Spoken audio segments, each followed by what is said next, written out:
বাসন্তী পুজোর আর বেশি দেরি নেই।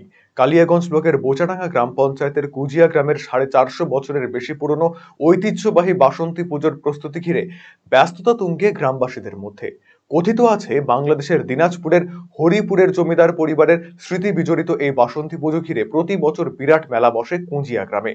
আটঘরা, কুঞ্জিয়া, মহাগ্রাম এবং মুজিয়া এই গ্রামগুলোর নামেই মা বাসন্তী পুজোর নামকরণ করা হয়েছে 4 গ্রামের পুজো। হিন্দু শাস্ত্র মতে প্রাচীন এই বাসন্তী পুজো শুরু হয় মহাষষ্ঠীতে বোধনের সুরে। দশমীতে বিসর্জন মেলার মাধ্যমে সমাপ্ত হয় 4 গ্রামের বাসন্তী পুজো। কালিয়াগঞ্জের এই প্রাচীন বাসন্তী পুজোর বেশ কিছু নিজস্ব বৈশিষ্ট্য রয়েছে, যার অন্যতম অষ্টমী কলার ছড়ি নিবেদন। এই পুজো কমিটির কর্মকর্তারা জানান, মনস্কামনা পূরণে সকল মহিলারা কলার ছড়ি এবং গোটা ফল দিয়ে মায়ের চরণে অষ্টমী অঞ্জলি নিবেদন করেন। গ্রামবাসীদের বিশ্বাস, কালিয়াগঞ্জের 4 গ্রামের এই মা বাসন্তীর চরণে কলার ছড়ি নিবেদন করলে মনস্কামনা পূর্ণ হয়। কালিয়াগঞ্জের প্রাচীন এই বাসন্তী রূপে মা চণ্ডীর পুজোয় অংশ নিতে গৌড়বঙ্গের পাশাপাশি বিহার থেকে আসে বহু ভক্তবৃন্দ। এই পুজো ঘিরে ষষ্ঠী থেকে দশমী পর্যন্ত 4 গ্রামের সকল বাড়িতে বন্ধ থাকে আমিষ রান্না। হাতে আর সময় নেই, তাই শেষ মুহূর্তের প্রস্তুতি শুরু হয়ে গিয়েছে পুজো মণ্ডপে।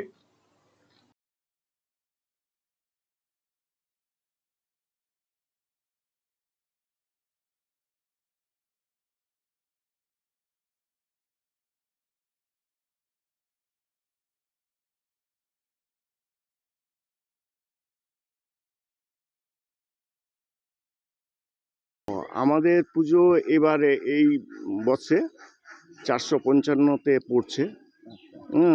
আগামী 3রা এপ্রিল থেকে চালু হবে, আর 7 তারিখে বিজয়া দশমী সোমবার শেষ হবে। এই পুজোটা কিভাবে প্রচলন হয়েছিল? এটা শুনছি যে এখানে জমিদার, যে হরিপুরের বাংলাদেশের যে জমিদার ছিল, সেই জমিদার এখানে প্রচলন করেছিলেন।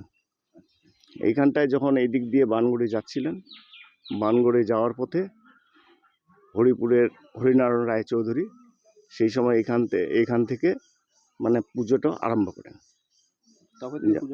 তখন থেকে পুজোটা হয়। আগে মন্দির কি অবস্থায় ছিল বা এই জায়গাটার পরিস্থিতি কি ছিল? আগে এখানে এটা সমস্ত এলাকাটা জঙ্গল ছিল, জঙ্গলে ভর্তি, বেলগাছে পরিপূর্ণ ছিল। আমরা যখন ছোট ছিলাম তখনও বেলগাছ ছোট ছোট মানে কাটাই ভর্তি। তো ওই বেলগাছ, বড় বেলগাছটার নিচে এখানে মাকে পূজা করা হতো। তারপরে যে এখন এত বড় মন্দির, এত জাঁকজমক কিভাবে হচ্ছে? এটা মানে ক্রমানুযায়ী যুগের পরিস্থিতি অনুপাতে হয়ে আসছে। আর কিভাবে পূজা হয় মানে তৃতীয় যেভাবে মানে আমাদের দুর্গাপুজোর রীতি নিয়ম আছে, সেভাবেই বাসন্তী পূজাটা হয়। পুজো মানুষের সমাগম কেমন হয়ে থাকে? পুজো প্রচণ্ড ভীষণ মানে লোকের সমাগম হয়, হাজার হাজার লোকের সমাগম হয়।